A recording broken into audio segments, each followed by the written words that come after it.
এই মুহূর্তের সবথেকে বড় খবর, সুপ্রিম কোর্টের প্রধান বিচারপতি বি.আর. গবাইকে লক্ষ্য করে জুতো ছুড়লেন আইনজীবী। আজ অর্থাৎ সোমবার সুপ্রিম কোর্টে এক মামলার শুনানি চলাকালীন প্রধান বিচারপতি বি.আর. গবাইয়ের দিকে এক আইনজীবী জুতো ছুঁড়ে মারার চেষ্টা করেছেন বলে অভিযোগ উঠেছে।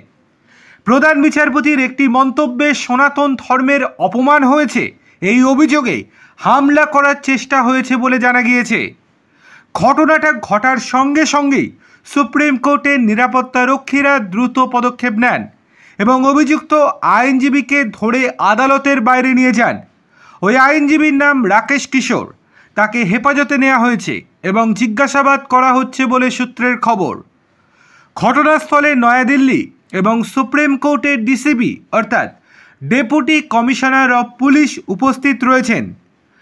প্রত্যক্ষদর্শীরা জানাচ্ছেন অভিযুক্ত আইনজীবী রাকেশ কিশোর হঠাৎ চিৎকার করে উঠে বলেন, সনাতন ধর্মের অপমান সইব না।